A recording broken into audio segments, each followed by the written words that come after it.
funny, said to me a few weeks ago, there are some people in the building who have figured out how to manage their holiday time, so they're not working Fridays at this time of year.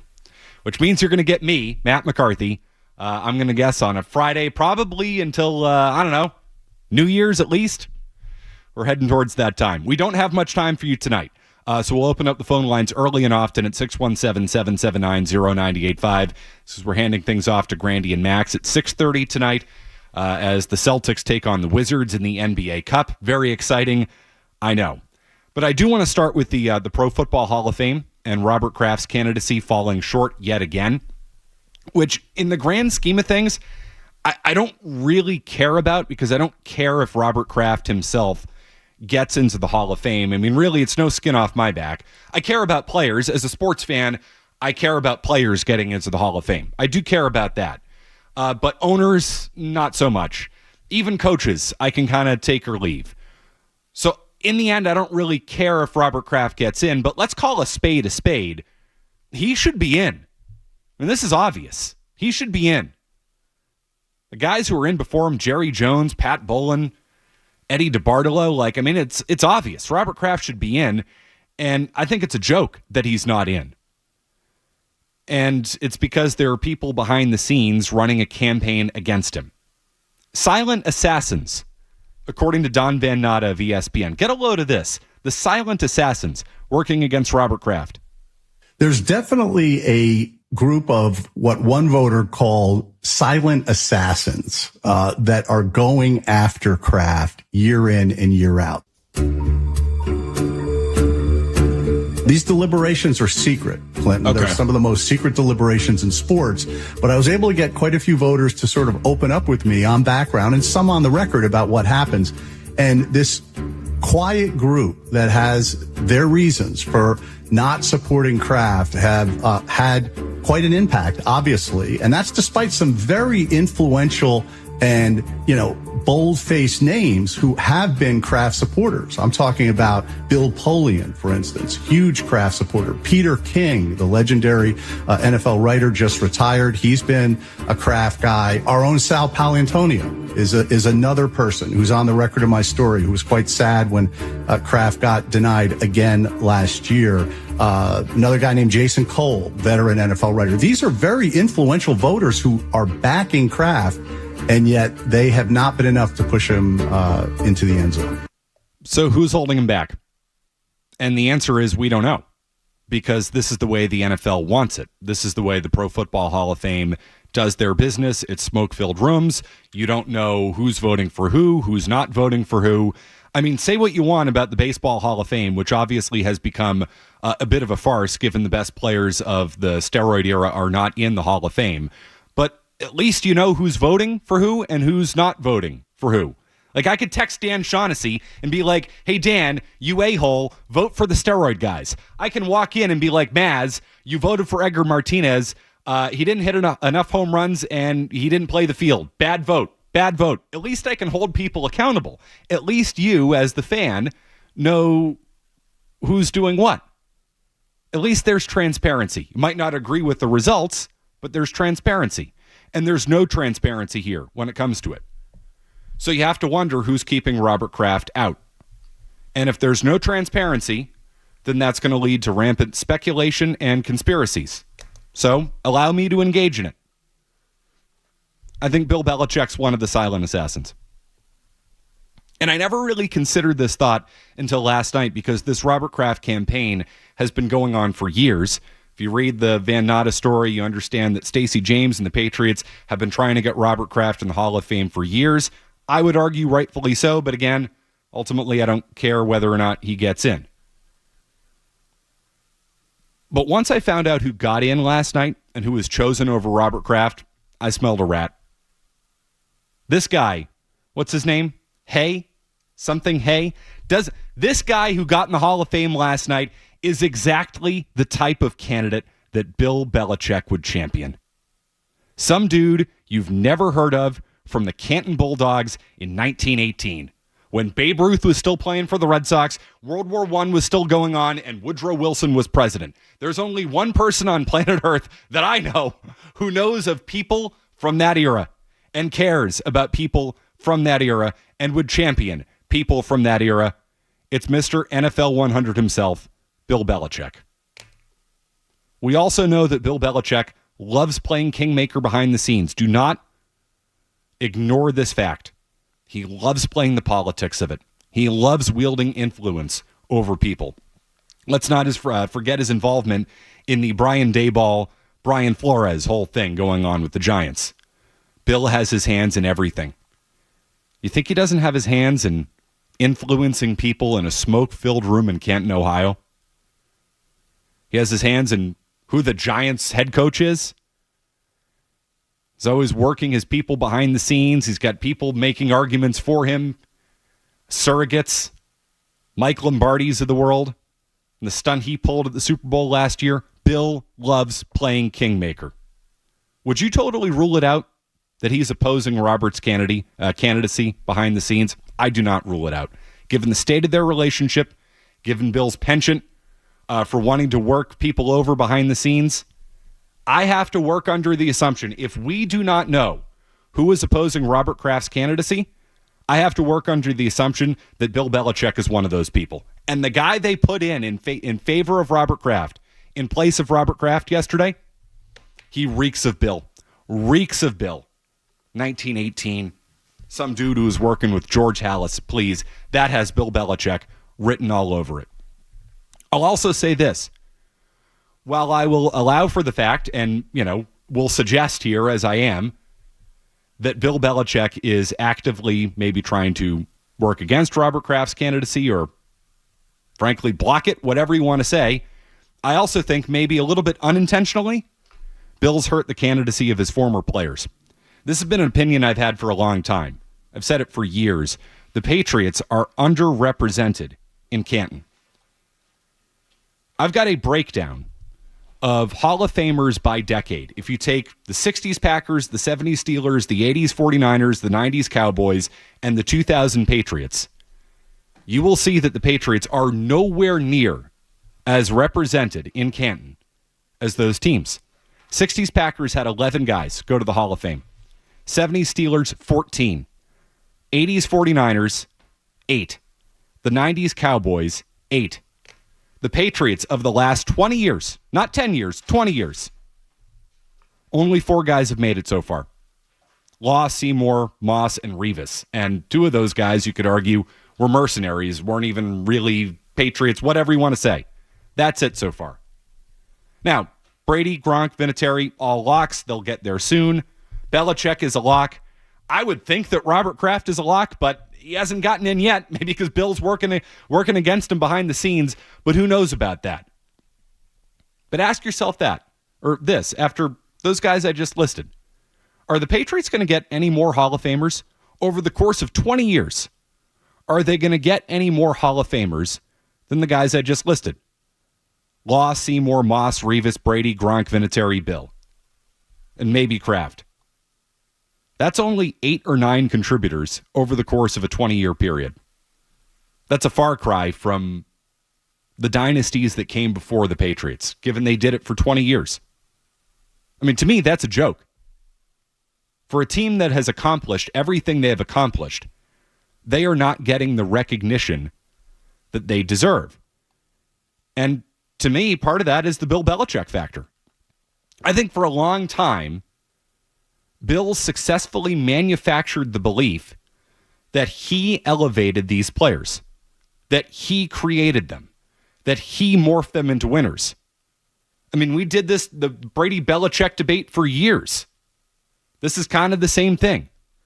Is it the system? Is it the coach? Or is it the quarterback? And I think for a long time, he successfully created the narrative that not only did he elevate the quarterback, which has now been proven false, completely false, but that he elevated everybody else as well. It was his system that the Patriots won with, and some of the guys were just run-of-the-mill guys that Bill elevated. And obviously, that's a load of crap. I mean, we all know that now.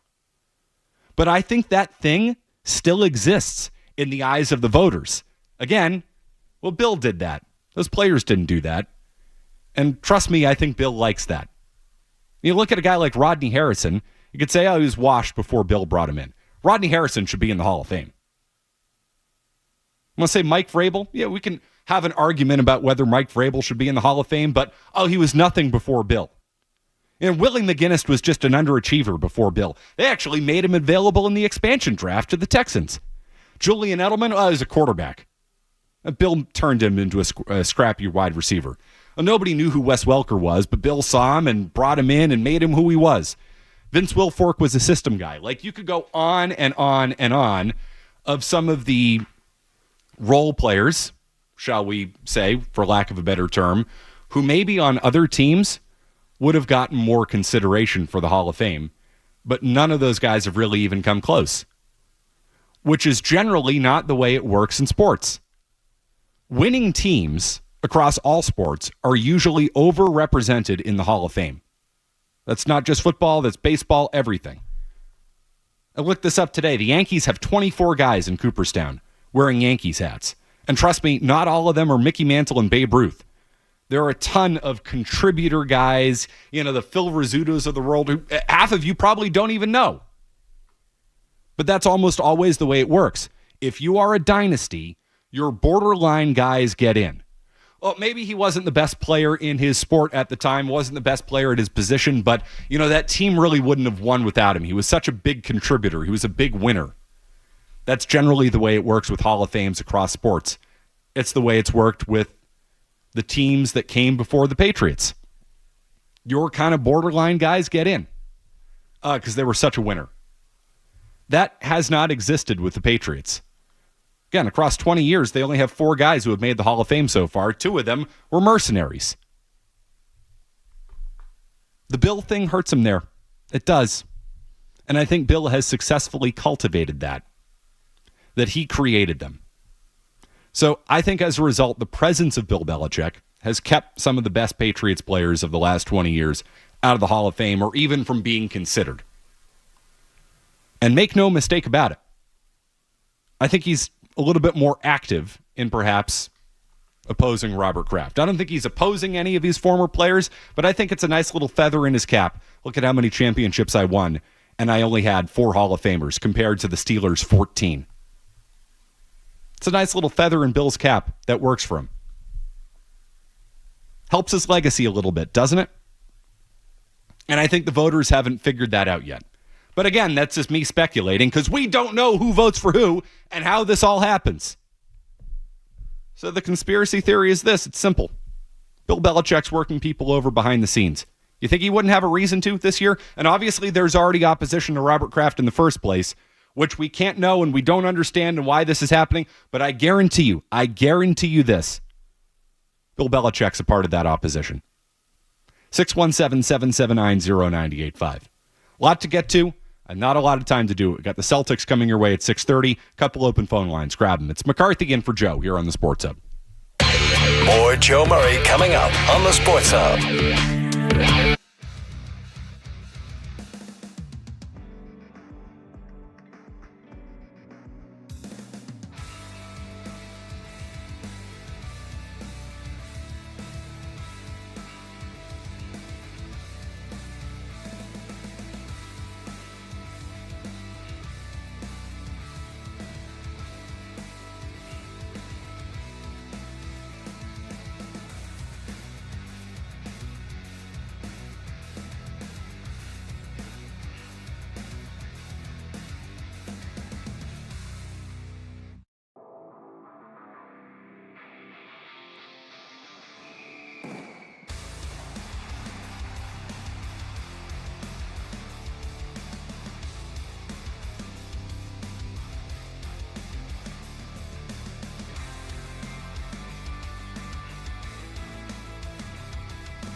Well, I interviewed a dozen Hall of Fame voters to really assess why it's been so tough for Kraft to get in the Hall. And several well-known Patriots controversies and a personal controversy have been big stumbling blocks for Kraft. There was a half a dozen voters that said there's these evolving truths about infamous incidents in Patriots history, obviously Spygate and Deflategate being at the top of them, but also the Orchids of Asia charges against Kraft back in 2019 have also played a role in the thinking of some voters who have not supported him. But the biggest hurdle among the voters, Clinton, is definitely Spygate.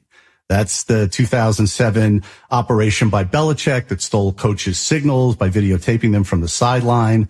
The anti-Kraft voters told me that they've long harbored concerns that Kraft actually knew far more about Spygate than he has ever acknowledged. And one veteran Hall voter told me some voters believe he was part of the biggest cheating scandal in NFL history. That's a very tough one to overcome.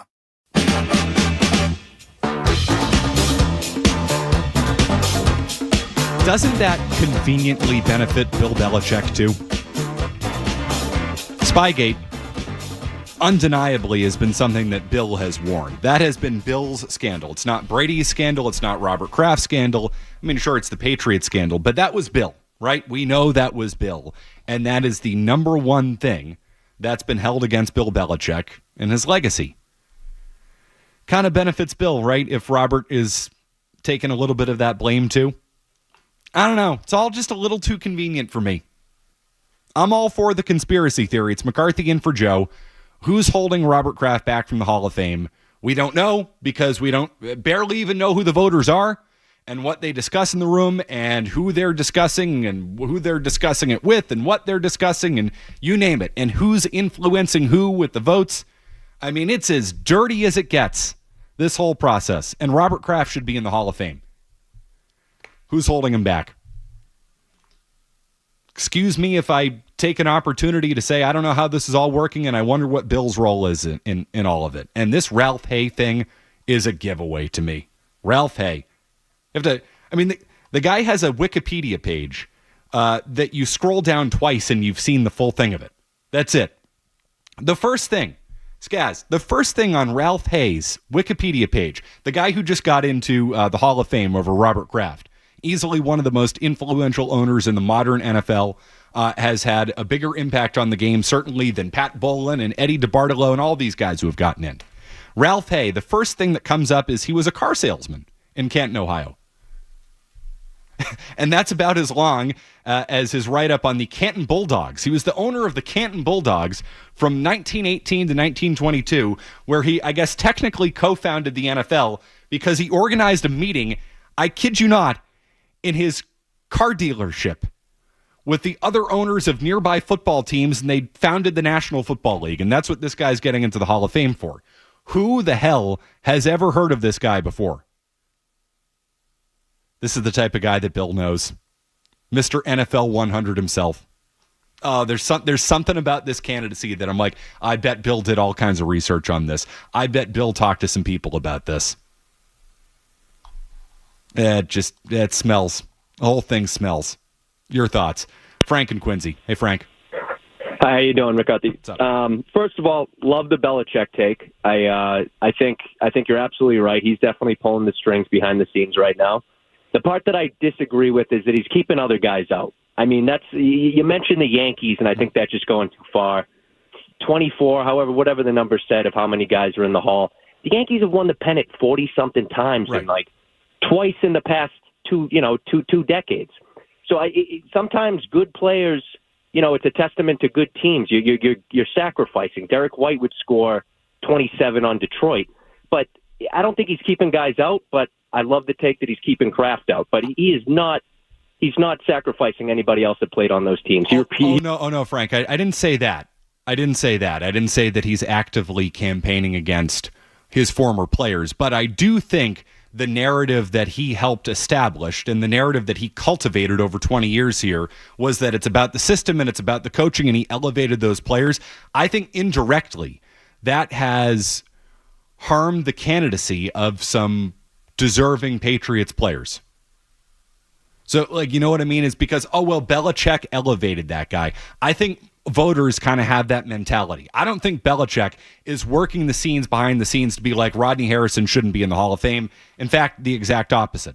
I'm sure he's, campaigning for it. But because he cultivated and kind of created that narrative, which now has been proven completely false, given that he lost before Brady and has lost after Brady and hasn't won without the guy, that this whole idea that he elevated these players, no, they were great players. But again, just look at the Patriots in comparison to the previous dynasties in the NFL. They are nowhere near as represented in the Hall of Fame as the teams that came before them. I think that Belichick thing, that kind of aura about him, which is being proven false by the day, I think that's helped keep Patriots players out of the Hall of Fame, if you ask me. Alex in Cambridge. Hey, Alex. Yeah, I think during Belichick's time, his players, except for Tom Brady, nobody was outstanding, okay? And because of that, you can't say except for maybe Randy Moss, who had the most touchdowns, or Brady that year. There's no defensive player that was outstanding. Yeah, I disagree about that. And actually, two of them have gotten in the Hall of Fame, and it took them way longer to get in the Hall of Fame than they should have in Ty Law and Richard Seymour. You're telling me Rodney Harrison shouldn't be in the Hall of Fame? 30 sacks, 30 picks, only Ray Lewis has done that. You're telling me he shouldn't be in? Vince Wilfork, best interior run stopper in the NFL for 10 years. Telling me he shouldn't be in? I don't know. I think the Patriots had a lot of outstanding players. And I think, again, that mindset right there is the mind